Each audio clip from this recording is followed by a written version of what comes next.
अस्सलाम वालेकुम and welcome back to C programming course. So guys, आज की वीडियो में हम बात करेंगे पॉइंटर्स के बारे में कि पॉइंटर्स क्या होते हैं। पॉइंटर को समझने से पहले हम मेमोरी और रेफरेंसेस के बारे में जानते हैं कि वो क्या होती है। जो कंप्यूटर जो मेमोरी होती है वो कलेक्शन होती है कंसेक्टिव मेमोरी लोकेशंस की। जो मेमोरी की लोकेशंस होती है उनके जो नंबर होते हैं उनको हम सिक्वेंशली नंबर्ड करते हैं। जैसे यहाँ पे हमने एक फिगर में मेमोरी की जो बनाई है शेप, तो यहाँ पे जो उसका सबसे पहले एड्रेस है वो 000 एंड देन 1 2 3। तो इस तरह एक ऑर्डर में जो मेमोरी के जो नंबर्स हैं वो चलते हैं।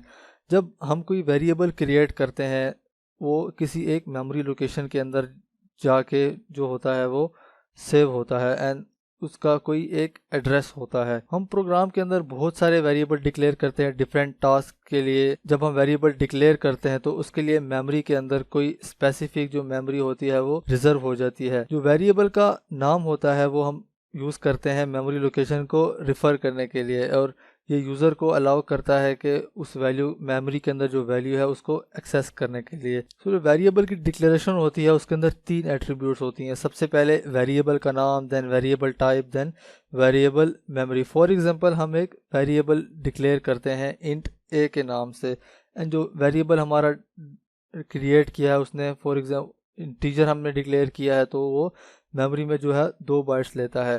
जो पॉइंटर होता है वो हम यूज़ करते हैं अगर हमने किसी वेरिएबल का जो एड्रेस है वो स्टोर करवाना है। अगर हम फॉर एग्जांपल यहाँ पे हमने एक वेरिएबल क्रिएट किया है इंट के नाम से ए, एंड देन यहाँ पे हमने एक पॉइंटर जो है वो क्रिएट किया है, तो जो पॉइंटर होगा वो जो हमने ए वेरिएबल क्रिएट किया है वो सिंपली उसके जो एड्रेस होगा उसको पॉइंट करेगा। जो पॉइंटर की डेफिनेशन होती है वो एक वेरिएबल होता है जिसमें हम किसी दूसरे वेरिएबल का जो है वो सिर्फ एड्रेस जो है वो स्टोर करवा सकते हैं। ये जो हमने किसी वेरिएबल क्रिएट किया है उसकी जो मेमोरी लोकेशन होगी उसको सिर्फ ये पॉइंट करता है।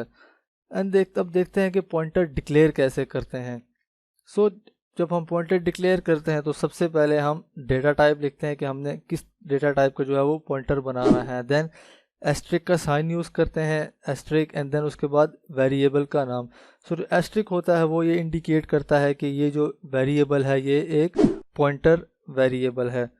फॉर एग्जांपल यहाँ पे हमने सबसे पहले एक इंटीजर टाइप का जो है पॉइंटर क्रिएट किया, देन फ्लोट का, एंड देन कैरेक्टर का।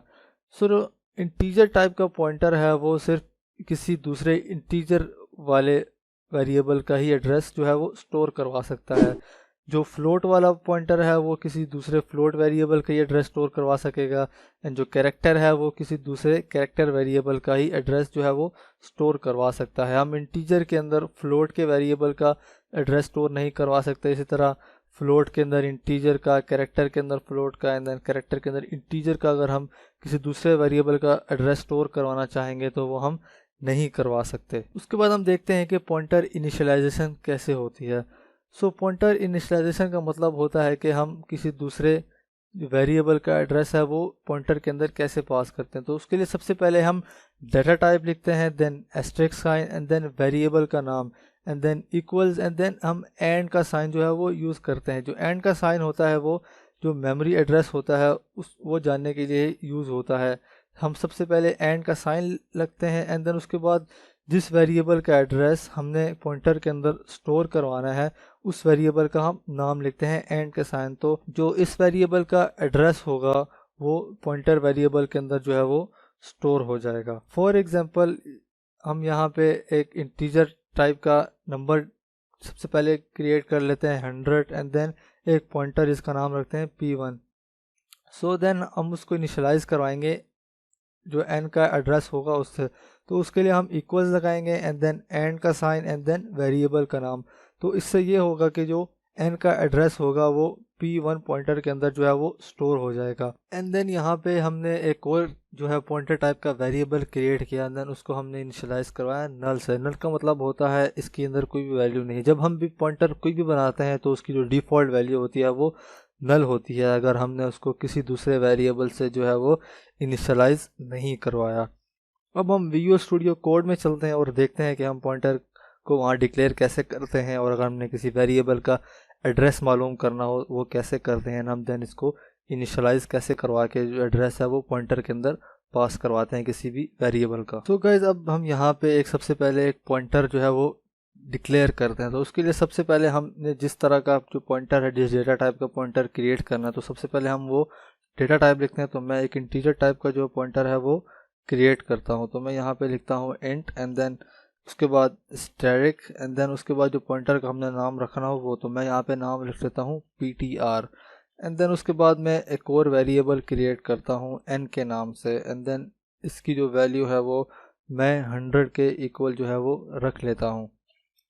सो फॉर एग्जांपल हमने यहाँ पे जो n वेरिएबल क्रिएट किया है उसका अगर हमने एड्रेस मालूम करना है तो वो हम कैसे करते हैं। सबसे पहले यहाँ पे प्रिंट एफ लिखेंगे जो हम प्रिंट करवाने के लिए यूज़ करते हैं सी लैंग्वेज के अंदर एंड देन यहाँ पे मैं %d लिख लूँगा एंड देन उसके बाद हमने उसका एड्रेस प्रिंट करवाना है। तो उसके लिए सबसे पहले हम लिखेंगे एंड का साइन एंड देन वेरिएबल का नाम। तो इससे ये होगा कि जो वेरिएबल का एड्रेस होगा एन जो वेरिएबल है उसका हमें जो एड्रेस है वो मिल जाएगा। तो उसको मैं यहाँ से रन करता हूँ तो यहाँ पे जो इसका मेमोरी के अंदर एड्रेस है वो यहाँ पे मिल गया। ये डेसिमल में इसमें प्रिंट करवाया, वैसे ही जो एड्रेस होता है वो हेक्साडेसिमल की फॉर्म में होता है।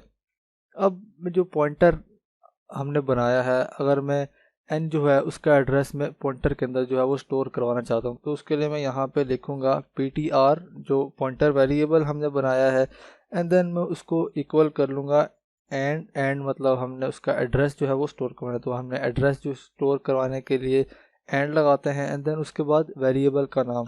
तो इस स्टेटमेंट से ये होगा कि जो n का एड्रेस होगा वो ptr के अंदर जो है वो सेव हो जाएगा। अगर मैं यहाँ पे अब प्रिंट एफ के ज़रिए मैं सबसे पहले n की जो वैल्यू है वो प्रिंट करवाता हूँ तो मैं यहाँ पे लिखूँगा the value of n is and then यहाँ पे मैं %d लिख लूँगा एंड देन यहाँ पे मैं n को प्रिंट करवा लेता हूँ एंड देन अगर हमने इसका एड्रेस जो है वो प्रिंट करवाना है तो वो मैं इसी स्टेटमेंट को वापस कॉपी कर लेता हूँ एंड देन यहाँ पे मैं ptr लिख दूँगा। तो जो एड्रेस होगा यहाँ पे हमने वो ptr के अंदर जो है वो स्टोर करवा लिया। तो जो पॉइंटर होता है वो किसी भी जो दूसरा वेरिएबल होता है उसके जो एड्रेस होता है उसको स्टोर करने के लिए या फिर पॉइंट करने के लिए हम यूज़ करते हैं। तो मैं अभी इस कोड को सेव करके रन करूँगा तो हमें सबसे पहले जो वैल्यू होगी वो मिल जाएगी और हमने ptr को जो प्रिंट करवाया तो हमें जो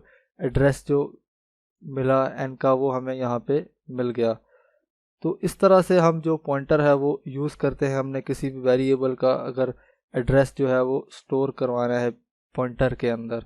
आज की वीडियो के लिए इतना ही, मिलते हैं नेक्स्ट वीडियो में, तब तक के लिए अपना ख्याल रखिए। अल्लाह हाफिज़।